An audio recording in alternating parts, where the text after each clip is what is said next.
listening to ScreenView with Peter Van, Aimee Morgan, and John Denny. Fan us on Facebook, follow us on Twitter, or join in on the conversation on Google+.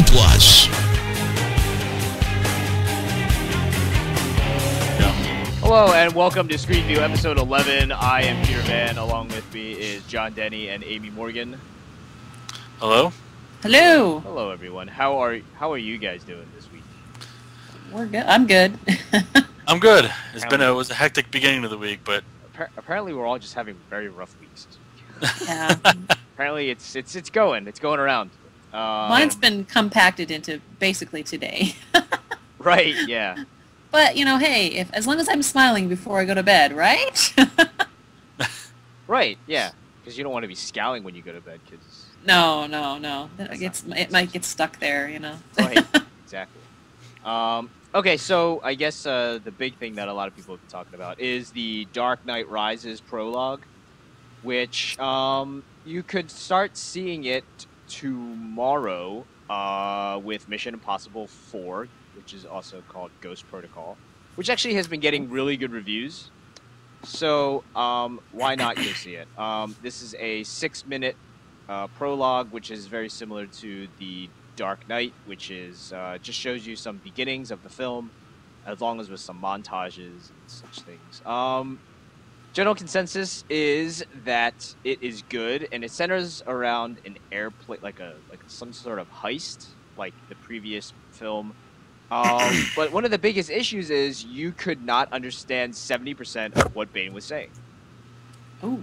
because of what his character was. I mean, the costume was. Yeah, they said the mask was like getting in the way. Huh. So I'm not sure if that's a. I mean, obviously the film isn't coming out until next year. You got about 6 or 7 months, so they may just re-record everything. Who really knows? But that is the thing. So it was. There's a huge list on IMAX's website that will be posted in the show notes. You're just gonna have to find one that has it. Not every single IMAX theater will have it. So. I mean. And it's only in IMAX. Yes, only in IMAX. Okay, that's good to know. Not to be a jerk or anything, but do we really need to hype up The Dark Knight Rises? Are people going to forget about it, you know? Well, I mean, I am going to forget it. No, you're not. Shut up. It's not interesting enough for me to go It's good. It's like, people are going to drop everything they're doing to go see that movie when it comes out. So, yeah. I mean, this is kind of gimmicky to me, but, you know, I like I said last week, I saw the bank robbery scene for The Dark Knight when I saw I Am Legend. So, I mean, it was interesting to see, but looking back on it, it's kind of like, you know, whatever. You know, I could have done without seeing that because you see it in the movie anyway. Right. Yeah.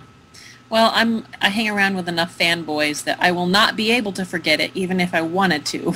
Right. Exactly. I mean, obviously, they just, you know, it's a good way for them to, one, make a lot more money on IMAX. Two, more people will go see. We were talking about this last week. More people will go see Ghost Protocol, which Go ahead. I'm sorry. Well, I'm just saying, like, in its own merits, I think we could have probably gone to see Ghost Protocol anyway. But. Well, yeah, but like it sort of makes you think that the movie studio is kind of like, oh crap, guys, what if this movie doesn't end up making any money? We should throw something Batman in there so people go to see it. You know what I mean? That's what it seems like to me. Right, right. Yeah, I think it'll be fine. I mean, obviously, it's like a gimmick thing, make more money kind of thing. Actually, earlier this week, they were providing you free tickets to go see the 6-minute, thing for free. And I didn't go because I would not drive half an hour just to watch 6 minutes of stuff. It's pretty far out there. It's the only IMAX theater in my area that's actually showing the Dark Knight Rises Prologue.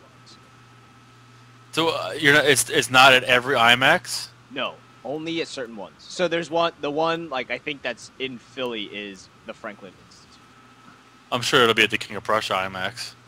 Is that a real IMAX or is it fake IMAX?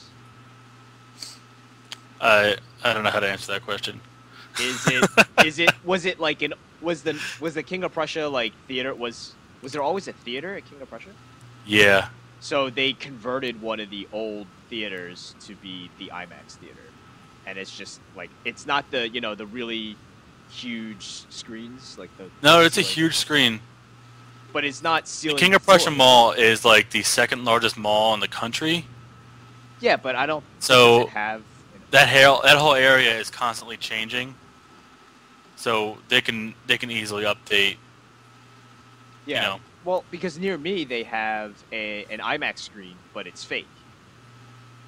Like at that theater at the mall, it's fake. It's not like the screen's not as big and everything. So I don't know.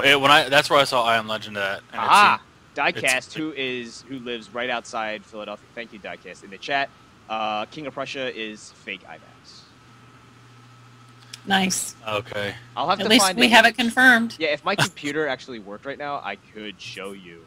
I honestly never even knew that there was a fake IMAX and a real IMAX. Yeah, it's huge. It's a huge difference. We can get back to that a little later. Just real quick, is there a difference between like the way that the movie is played, or is it just the screen is not as big? The screen is not as big, so it's like. I think it's like the sound is similar, so it's a really good sound, but the screen is not as big, and you're paying IMAX price for a fake. Well, IMAX. I won't be. Right. We were talking about this last week. There's really no. Yeah. Yeah, I know. Like as to why. All right. So, even though, despite the fact that Mission Impossible Ghost Protocol, Girl with the Dragon Tattoo, Sherlock Holmes is coming out within the next couple weeks. And analysts are saying that it will be slow. Overall attendance is down, and box office will be flat this year. And I don't know if this one guy from Barclays, he said pretty much because they're all together that they will have less money between all of them. Sure. Really? Because you would spend Sure. money to go see a movie regardless, right? So A movie. That's true. That's the point. Like, you're going to say, it's Friday night, let's go to the movies. You're not going to go, I mean, maybe you will, but most people aren't going to say, let's go to the movies again tonight on Saturday night. You know what I mean? Or, we just got out of seeing Sherlock Holmes 2, let's go back in and say Mission Impossible 4. You know what I mean? Mm. It's kind of a logjam, especially towards the end of the year. Yeah, I get. I mean, yeah. I get that obviously the Sherlock Holmes 2 is coming out now because the Sherlock Holmes, the first one, came out at this point 2 years ago. So it's sort of like a like a scheduled type thing. But this is also the time of year when a lot of movies are trying to, be that last in everybody's minds for the Oscar push. So So, it gets overcrowded. you get all these movies that people want to see because they think they're going to win the Best Picture Oscar, and then you get the action movies that are coming out now because the kids are going to be out of school for a week or a week and a half or whatever. So it's a logjam. I mean, there's not much else to say about it, but I mean, too many. I mean, I guess on the plus side for the audience, it's like, oh, we got all these great movies to go see. I have all these options, But on the other side, it's like, the movie studio side, it's like, they got to go see our movie or it's not worth putting out. You know what I mean? Right. So, I don't know. It's good for the audience because you get competition and really good movies, but, it's better for them because they're not making money off of it. All right. Well, despite the fact that last week was one of the slowest weekends of the year, this week decided to go even slower. So, Oh no! New Year's Eve was the top film, and it only made 13 million, I think it was. It won by default. Wow. It won by default. It was like the only one that actually had people in it. I'm just Yeah, it only made 13 million. A new film called The Sitter with the last Jonah Hill fat era. Did not get very good reviews, so only made 9.8 million. Twilight is third, Muppets is fourth, and Arthur Christmas is fifth. I bet Arthur Christmas is going to make a lot during Christmas. Yeah, it's kind of weird that they call it Arthur Christmas and released that Thanksgiving. I guess they just wanted to make as much money as possible through the holidays. We're going to go see it for Christmas, so Awesome. I wonder how many other people are going to think the same thing. So I'm wondering if it'll still be up there in, 2 weeks? Yeah, why not? I would see it. Why not? That's kind of cute. Especially with kids. Yeah, especially with Yeah. kids and stuff. And it's been getting really good reviews. It's one of the best one of the best reviewed films of the year, so Oh, well, that's good. yeah, I think you're gonna have Gives a me lot of fun hope. if you go. Yeah. Yeah, Coming up. I mean, So coming. Should be good. So Alright. coming out this week is Alvin and the Chipmunks Shipwrecked, which will be a blockbuster, I am sure. the other two I were. haven't seen the other two, so Yeah, the other two were. Yeah, crazily enough. People love the I'm Chipmunks. shocked. I honestly am. Who? I thought that the chipmunks died with the cartoon, but apparently Yeah. Nope. It's kind of like Apparently yeah, it's like wow, a lot of people splurged on this movie, but I guess it's kind of like those in the holidays, kids are bored, don't have to go Yeah. to school, so you're like, I will need to take these guys somewhere, or I will shoot myself. Does that sound about right, Amy? yes, that sounds absolutely accurate. Yeah. And Ender, who is in the chat, said chipmunks equals money, so cash money, lots of cash money. Yeah. We still play chipmunk music here. I've been listening to it my whole life. Another, I think the only chipmunk music I know is the Christmas song that chipmunks do. So. Oh man, there are right, lots. that's There's chipmunk. Oh, I know, yeah. Urban chipmunk. There's urban. Wait, did you say urban chipmunk? yeah. Chipmunk songs based off of urban music. Oh, Rock and roll. Woohoo! Oh wow! All right, I did not know the existence Hey, of this. they've got But some really good ones, man. coming out tomorrow as well is Sherlock Holmes: A Game of Shadows, which it's been okay. Reviews have been okay so far. And then Mission Impossible: Ghost Protocol, of course, is also coming out. Nice. I wanna Actually, it comes see out. all Actually, of this. it does not come out tomorrow. Only in IMAX does it come out tomorrow. It will come out on the 21st, I think. I believe. Ooh. That's weird. What's that? That's weird. Well, it's because it's like Christmas or whatever. Or is it the 23rd? It might be the 23rd. So it's only coming out in IMAX this weekend? Yes. You get to see it 5 days in advance, so that's what? 1, 2, 3, 4, 5. Yeah, the 21st comes out. How much more is a ticket for IMAX? Like $30? No, it's not that bad. It's like $18 or something like that. That's ridiculous.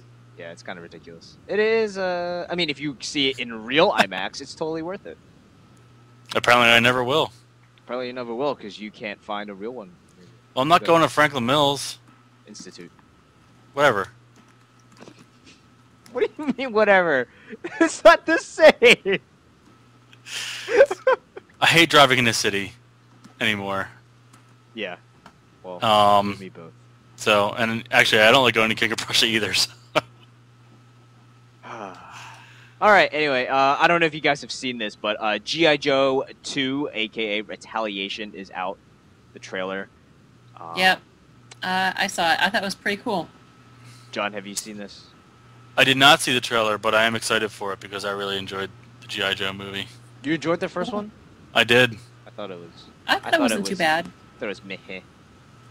It was was a better good than action movie. Transformers, so I was really, really excited for that. I totally agree with you. Yes. I saw it like months later. I think I saw it like Aw. about 6 or 7 months later. So I watched it when it was out on DVD, and I thought it If- was meh. I didn't think it was If meh. anything, I went and saw Transformers. At the end of the month, I went and saw G.I. Joe. I came out upset because Transformers was that bad that G.I. Joe looked really good. Yeah, but G.I. Joe was more of a flop for Hasbro than anything. It actually made less movie. Yes, but it had a plot. It had a plot. Revenge It of had the a Fallen pretty good- had no plot. It had a pretty good a pretty decent cast too. I mean, no one. Yeah. It wasn't like one person was the anchor of the show. Yeah. Yeah. There were several people. And they're scrapping that. They're getting rid of that. Really? The only people that they're keeping are Duke, Storm Shadow, and the Korean one. The Storm Shadow and Snake Eyes. They're keeping those guys, and then they're introducing. No Marlon Wayans? No. Only the three, and then they're introducing Lady J, Roadblock, who's played by a massive, like, steroided up Dwayne Johnson. And then Bruce Willis is like the original G.I. Joe or something like that. So. And they're also going to have Jinx in there too. Yeah, they're gonna have I think they're just putting more people like into the film, but they're kicking everybody else out that was in the original. I don't really know why. Money. Yeah, and and Joseph Gordon-Levitt is not going to be in it either, which is fine because he was, I don't know, he's a good actor, but I don't think that was really a good, interesting role for him. Let's see, The Expendables is also out in the trailer. It's like a teaser trailer. So that's always... What is a teaser trailer? Oh, The Expendables? The Expendables, yeah. I don't know, I mean, the first movie was good, but... I don't see the need for a second one. Yeah, I mean, Dolph Lundgren's dead, right? So you can't do this. Yeah. I enjoyed the first one. But, yeah, like I said, I get they can carry on the story because they're mercenaries or whatever, so they can do whatever with plot wise. But I thought it was decent enough to be one and done. Yeah. Okay, so as you all know, it is awards show season. So several awards company thingies have come out. SAG Awards, the Screen Actor Guild Awards, are out. Films that were announced as the best film are nominated for the best film. I can't talk today. I'm so sorry. Who votes on the Screen Actors Guild? Like, who decides who gets nominated? Is it the actors, or is they hire people that choose who gets nominated? Because I know that technically the actors vote on who wins the awards, right? Yeah. I don't know. Who decided who gets nominated? I never understood that award ceremony because that's them essentially patting themselves on the back. Right. Yeah. Pretty much. They're like, "Hey, good yay job for me." Yeah. Yeah. Exactly. Yeah. I think it's actually like a collective of them. Like it's kind of like a write-in vote. I think where they all just say, "Oh, this is a good movie," and "That's a good movie," and you kind of like humbly don't vote for yourself, I guess. Yeah, sure. I mean, on the other side, if you ever watched the SAG Awards, it's kind of like laid back. They don't take themselves very seriously, so it's... Yeah, they kind of joke around, yeah. Yeah, it's a little more fun. I would be able to give you an answer, but my computer froze. That's all right. Fantastic. Oh my god. This computer's lost its mind. Oh, no. Oh my god, I can't even concentrate. So yeah, so the films that were nominated include The Help, The Artist, Knobs, Descendants, J. Edgar, Moneyball, and Marilyn. My Week with Marilyn? Yeah. Bridesmaid? Actually, I'm sorry, not My Weekend with Marilyn, nor Moneyball. What list are you reading from? The SAG one. Oh goodness gracious! So The Help got 4 nominations. The Artist got 3 nominations. Knobs, Descendants, J. Edgar, Moneyball, and Marilyn picked up 2 nominations. For the film with the best film, The Help, Bridesmaids, The Artist, Midnight in Paris, which is a Woody Allen film, which kind of came in and faded away, and The Descendants. I'm surprised that Bridesmaids... I mean, like I said, it's a Screen Actors Guild, so it's not taken very seriously, but I'm surprised that Bridesmaids is getting a nomination for Best Movie of the Year. Yeah, well, apparently... I never saw that one. A lot of people liked it, so... I guess. You're one of the few who didn't, so... I know. let's see. So a couple people so the female best actresses include Viola Davis for The Help, Meryl Streep for The Iron Lady, Tilda Swinton for We Need to Talk About Kevin, Michelle Williams for My Week with Marilyn, and Glenn Close for Albert Nobbs. So 3 Oscar winners already. Up for that. Yep. Viola Davis, Looks Meryl like Streep, it. and Tilda Swinton. Yep. What did Tilda Swinton win for? Michael Clayton. Michael Clayton. And then I almost said Michael Collins. Is a totally different movie. Michael, what? That was actually a movie? Yeah, it's about the Irish Revolution. Ah. Liam Neeson. It's pretty good. You should watch it. Nice. Let's see. The leading men that were nominated. This is kind of weird. J. Edgar's Armie Hammer. For some reason, Leonardo DiCaprio wasn't considered a leading man. Who did he play in that movie? Joined by their co-stars in the supporting category. Oh, these are supporting categories. I apologize. That makes more sense. Yeah, that makes way more sense. Okay, so on the TV side, Modern Family. Okay, I know his name. He was in Social Network, Armie Hammer. He was the twins. Oh, he was the guy who played. He was the one guy who played the twins. Yeah. All right, so on the TV side, Modern Family got 5 nominations, 30 Rock, and Dexter got 3. Boardwalk Empire, Breaking Bad, Game of Thrones, The Good Wife, The Office, Too Big to Fail, and Mildred Pierce all got 2. Modern Family got, it's crazy. HBO got 11 nominations just with them. That's typical for HBO. Yeah, HBO gets a lot of awards. Yeah. NBC got 6, but Modern Family itself got 5, so that's kind of ridiculous. NBC got 6 nominations, but they can't keep any shows on their schedule. Right. Well, it's because Alec Baldwin. It's because of Alec Baldwin, Steve Carell, not John Carr. Yeah, and Tina Fey and stuff like that. So The Office and 30 Rock, yeah. What is Too Big to Fail? I must have missed that. Too Big to Fail was a PBS show. Oh, okay. It was, I believe it was a PBS special. Let's see here. All right, so it was a lot of gibberish. Those would be linked to the show notes. You can read them at your own leisure. The Golden Globes are also out. So for the best motion picture, once again, The Descendants, The Help, Hugo. Oh, that's a new one. Hugo, The Ides of March. Wow, 2 George Clooney films nominated for best motion picture for the Golden Globes. Moneyball and Warhorse, which we will talk about. Yeah, I don't know what to think about this list of best motion picture. Yeah, I don't know. Yet.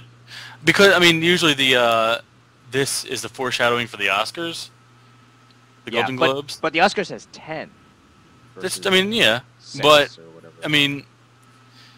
they go by who they think is going to win the Oscar by who wins the Golden Globe. You know what I mean? Which is weird. The Oscar doesn't need 10, but that's a topic for another show. Yeah, that was a new thing that just came out a couple years ago. So yeah, not without controversy.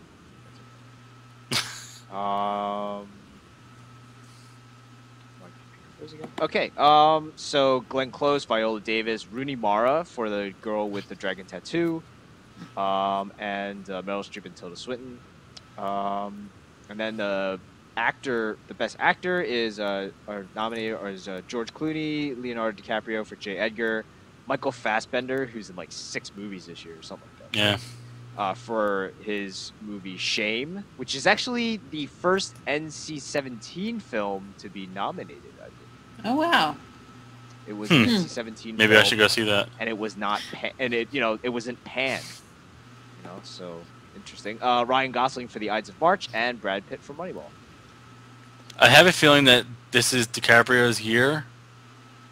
Because what? You would like it, but who knows? Well, it seems like if the history of the I know like I said, this isn't the Oscars, but it's usually a foreshadowing. But they don't give it to them when they're deserving. If that makes sense. Oh, that's messed up. And they give it to them for a lesser a lesser role or thing that they did later on in their career. Like Martin Scorsese. In all honesty, there's no reason that Martin Scorsese should not have won Best Director for Goodfellas in 1990. Or any of his other great movies. And they finally relented and gave him an Oscar for the Departed, which is a good movie, but it's not movie. It's not one of his best movies. It's not what he should have won it for. Right. So, I mean, I think that this is a year that DiCaprio is going to win, Golden Globe, Oscar, whatever, for J. Edgar. Yeah. Well, they were saying that was like his. He was like the defining thing for that film. Right. Like other things were kind of like mediocre, and then he was like a big standout for that. So. Cool. All right. So the best director for a motion picture is Woody Allen. Nominated Woody Allen, George Clooney, Alexander Payne for The Descendants. You skipped the name. Yeah, Mike. Good for that. Yeah, because it's a really wonderful name to say, right?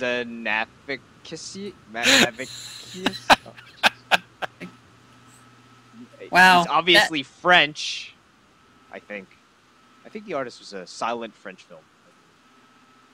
Asvanavicius. Yeah, I don't know. Does that sound right? Yeah. We'll go with that. Asvanavicius. There you go. The dude with a long back end of the name, right? Yeah. Right. Yeah, the guy with the really long name. With a really long name, yeah. Television series, Boardwalk Empire, Boss, Game of Thrones, Homeland, and American Horror Story. Okay, so that is a really long list. We will continue. We'll also link that to the show notes, and you can read that at your own leisure. And I guess now is we will jump right into the review section. Cool. Can we did you mention that Makeover Home Edition got canceled? I know we're all heartbroken. Yeah, well, I'm really heartbroken. I actually didn't want to talk about it because it broke your heart. It breaks my heart. Yeah. I'm so broke up over it. Every Sunday, I look forward to Ty Pennington screaming like Oprah into a megaphone. Ugly Ty cry Pennington, face. every year for the Home and Garden show in Philadelphia, he would come to the bar I worked at when I was in college and walk around and introduce himself to people. Really? Yes. Hi, I'm Ty Pennington. I'm on Most Extreme Home Makeover. Most Extreme Home Makeover. Whatever it was called. And it's like, I don't care who you are. I'm trying to work. Stop bothering me. And he's like so past famous that people don't care about him anymore. Yeah. And he was trying to be relevant in this bar in Center City, Philadelphia. So, good for you. Your show got canceled. Well, they're still gonna have specials.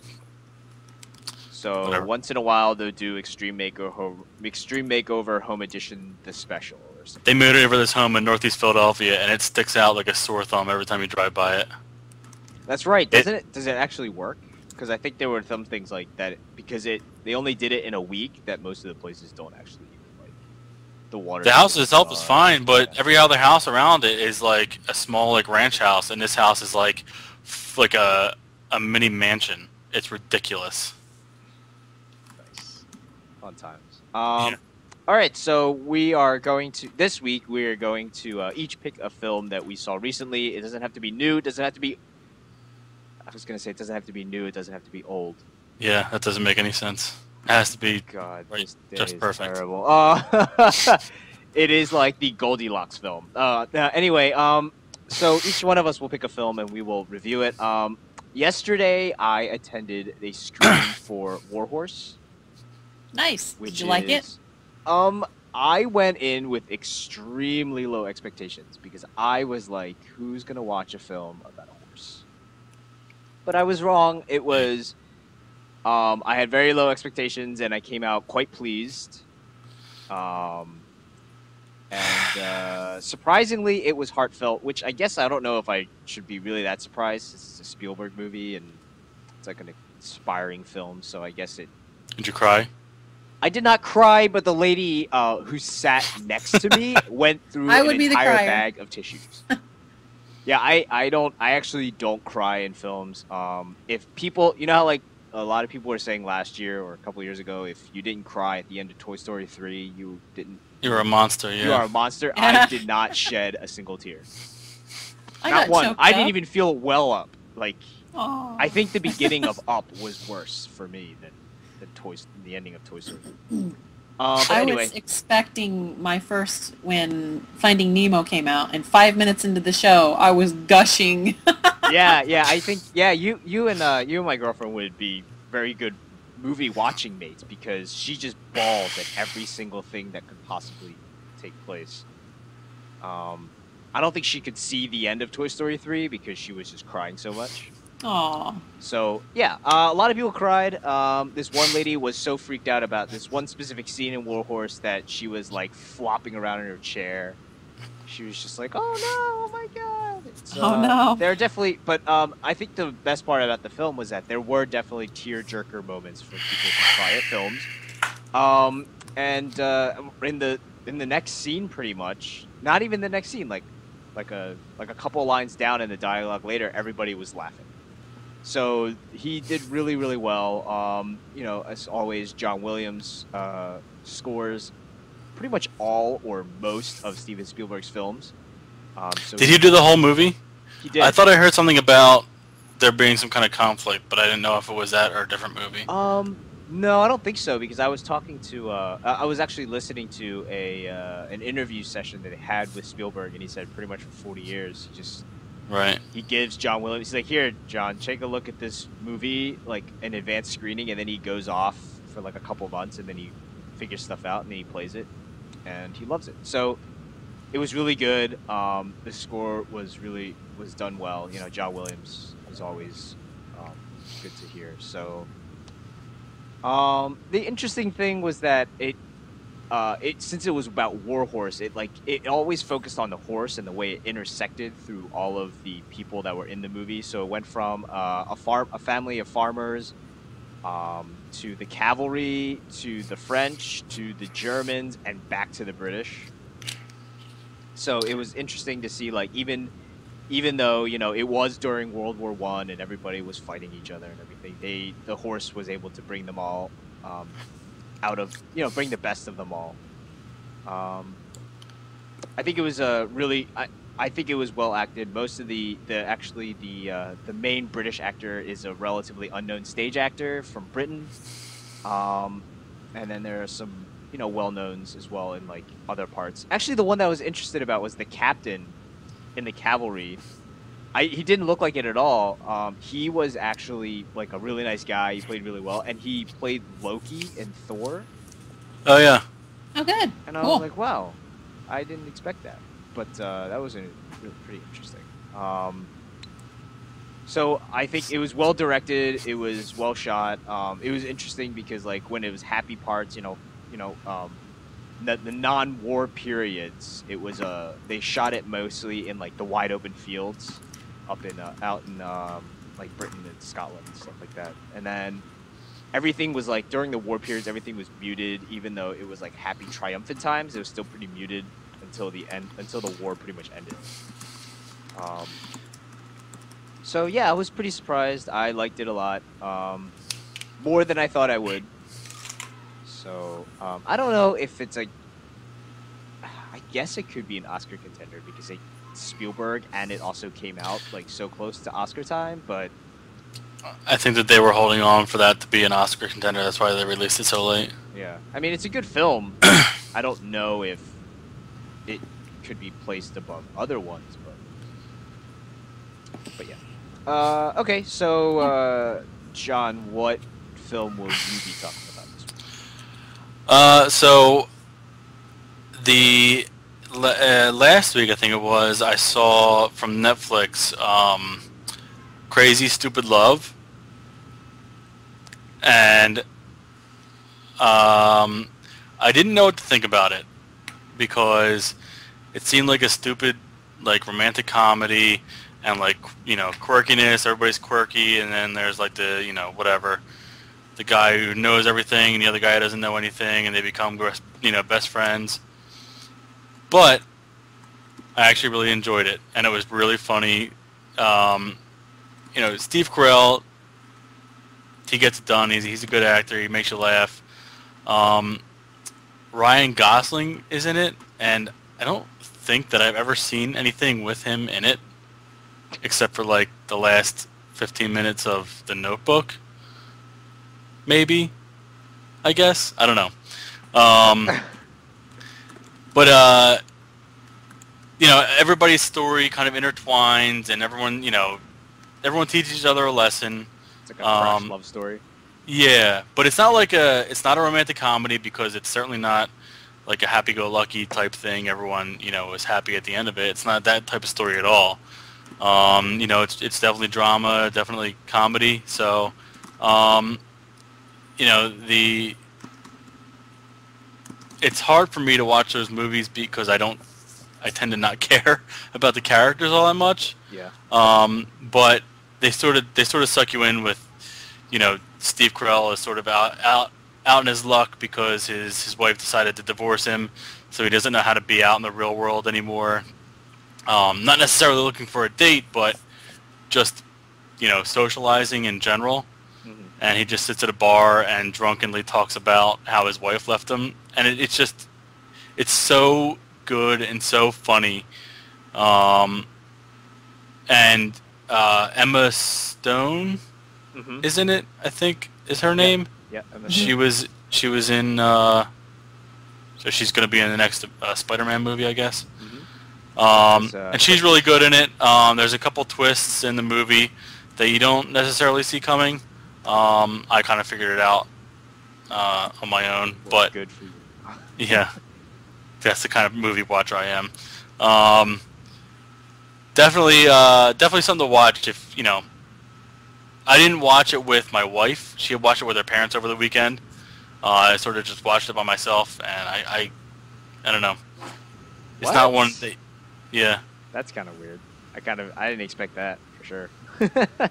I don't know. She got it from Netflix, and it was sitting on her table for a while, and she said, "I'm going to my parents' house this weekend. We're going to watch this movie." And I said, "All right, whatever." And then she said, "Do you want to watch it?" And I was like, "You know what? Yeah, bring it back. I'll watch it." So she was working late one night, and I popped it in and watched the whole thing, and it was, you know, like I said, it was really good and funny, and, you know, it wasn't drama to the point where you're crying or anything like that, but it's drama to the point where you could see it's a real life situation. So definitely, I would say definitely watch it. Okay. If you had the chance. So Crazy Stupid Love. I'm surprised that I was actually in theaters, on DVD already. The movie. Yeah, I think around this time, they tend to push movies on a DVD quicker. You know. Yeah. Oh man, do you guys remember when it was like VHS and it would just take? Yeah, it's like 6 months.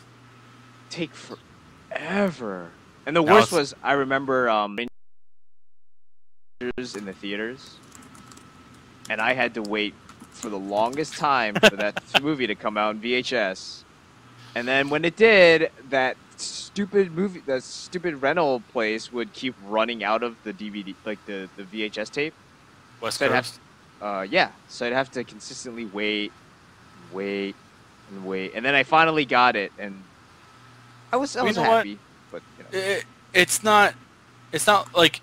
It never really took all that long to get a movie from a reel-to-reel to a VHS, and it doesn't take all that long for it to be put on DVD for mass production either. Yeah. But for some reason, when the Jim Carrey Christmas Carol movie came out on DVD, it was like a year after it came out in theaters. And I can't understand why they would wait that long. You know what I mean? Yeah. I think it was the ominous day, they hold all the power. So when these movies get released and when they're going to be put on DVD, so yeah, I mean, movies had more staying power as well, right? They ran for a little longer than they do now. Oh yeah. So now they're just like in and out in like 10 weeks or whatever. So I mean, I think one of the James Bond movies has the record for longest movie in theaters. It was like 38 weeks or something like that. Wow. Yeah. All right. Well, thank you, John. Aimee, what about you? Do you have a film that you would like to share with us that you saw recently? I am going to pick one that I was not thrilled to go see, but I went and saw it. Yeah, my kids wanted to see Happy Feet too. I was not a fan of the first one. I mean, sure, it was great. Okay, animation with penguins that sing and dance. Okay, that sounds great. Then I went and saw part 2, and you get a lot of the same stuff all over again. And you know what? It was a little slow. Is it is it like The Hangover 2, but for kids? Yeah, it totally is The Hangover 2 for kids. Where they just retread the first movie and... Well, they like did different things this time. Like, they had, like, there was a new problem, but it was basically, you know, the same thing where, you know, they try to get humans to help, and then they try to... But they got all of the animals involved this time. Oh, that's good. So other animals came and helped them, and even the little brine shrimp helped. The what? Which there was these little shrimp, these little brine shrimp that were like, you know, kelp or whatever. I don't know what they're called, but krill. Sorry, my husband's yelling in the other room. Krill. Is that what he's doing over there? Yeah. Krill. Yeah, he's like krill. It was krill. Plants. They were probably the best part of it, and it was all voiced by one person, Matt Damon, talking to Matt Damon. It was great. They did they rickrolled the audience. Oh no! They totally did. I mean, he and rickrolled none of the himself. kids understood it. No, they had no idea. I'm just sitting here going, "Oh my gosh, they just rickrolled us!" And my kids are like, "Oh, what?" You know, I was like, "No, What's really." Wait. Gosh. I'm a little slow right now. What do you mean by that? What happened? No, Okay. Tell me you don't know what a rickroll is, Peter. I know what a what a rickroll rickroll is, but I don't know how Matt Damon filters into this. Okay, well, Matt Damon played the voice of the krill. There was 2 of them. It was like Bill and Gil or something like that. Okay. And he pretty much, like, you know, talked to himself the whole time because it was his voice with the other krill with his voice, and it was like, you know, anyhow, it was, his part was probably the most comedic because it's a krill who got in his head that he could force evolution, and he's trying to make himself, like, evolve into a predator. That's the way it works. I know, but it was completely preposterous to the point of it was just funny. It was just funny.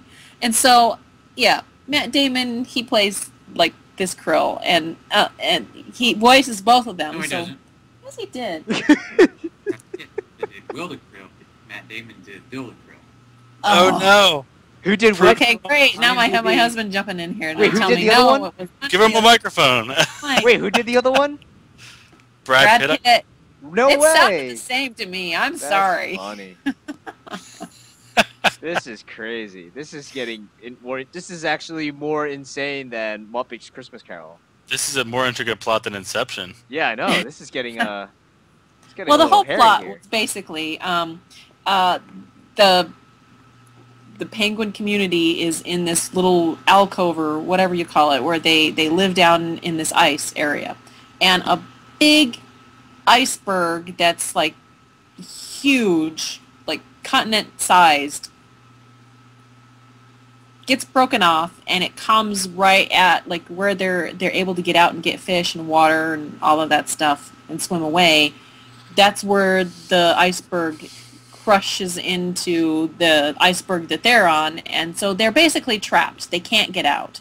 And so there's a few of them that did get out because in the last movie we were introduced to a character named Mumble, and he has kids in this one, and he has to go because his kid decided to run away because he's not as awesome as his dad, and he can't sing like everybody else, and basically the same thing. You know, he's outed because he's a poor little fluff ball that can't do anything. It's which, not I mean, no, go ahead. that's almost like the first movie all over again. It's not voiced by Shia LaBeouf this time, though, right?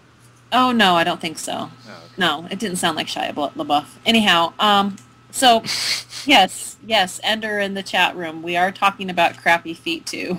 Crappy Feet 2. Fantastic. Well, This so is getting better. Mumble goes out to get his kid, and when he's out, they come back, and in the meantime, while they're being gone, that's where the iceberg, you know, traps their people, and then they can't get in. So then that's basically the whole plot, is that they're trying to find a way to get all of the other penguins out before they start starving And, oh yes, it was very dark at that point.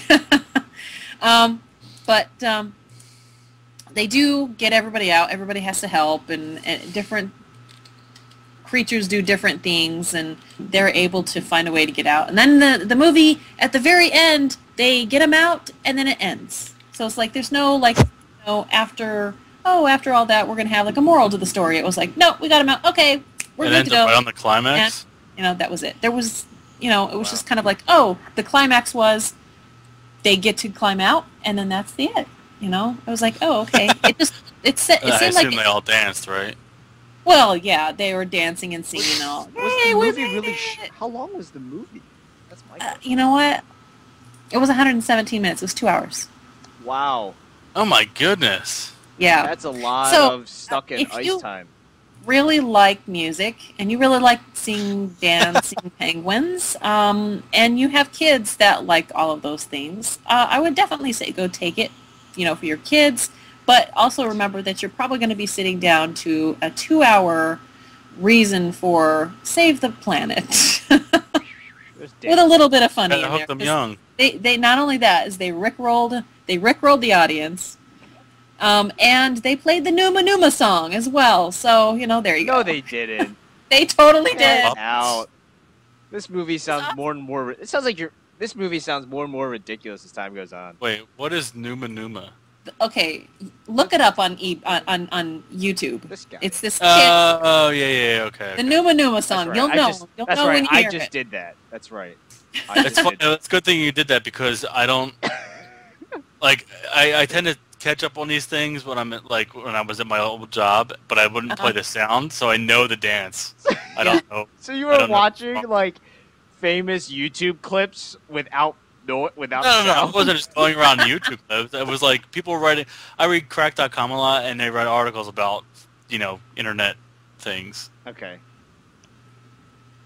All right. So yeah, I know that was Happy Feet too. It's like music on steroids. You must be really, really sugar hyped up to get it, and chipper, happy. Things you do for your kids. The things that you do for your kids, exactly. If it would have been my choice, we would have gone know. to see Hugo, which I thought You would have dragged them to J. Edgar. Yeah. Drag him to shame. Yeah. Drag him to shame. Yeah, that's yeah. The next one that we're going to go see is either Hugo or Arthur Christmas, so. Okay. Yeah. Okay.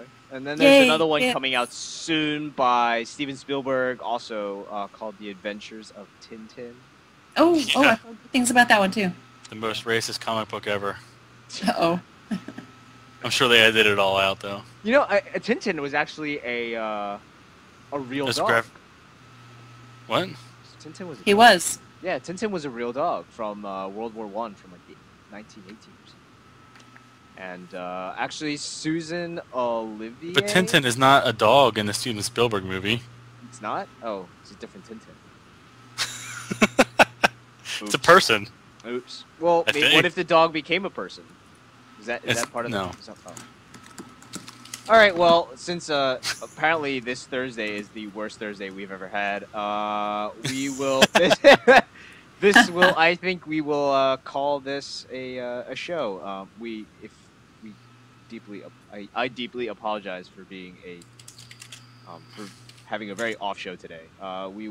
I promise we will be back next week to have a much better show. So for this week, Aimee Morgan, John Denny, I am Peter Van, and again, I'm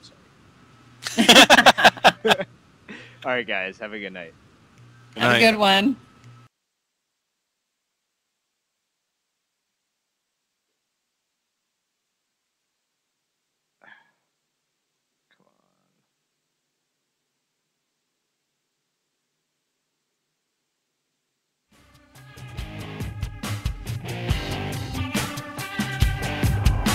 You've been listening to ScreenView. ScreenView is a radio-free Cybertron production. Visit us at tfradio.net for show notes and to subscribe to the podcast. Follow us on Twitter at tfradio for news and updates. Watch our live stream at tfradio.net/live. Join our Facebook fan page at facebook.com/TFRadio. Subscribe to our YouTube channel, TF Radio Network. Have a question or comment? Leave it on our Facebook fan page or mail it to contact@tfradio.net. Copyright 2011, Radio Free Cybertron.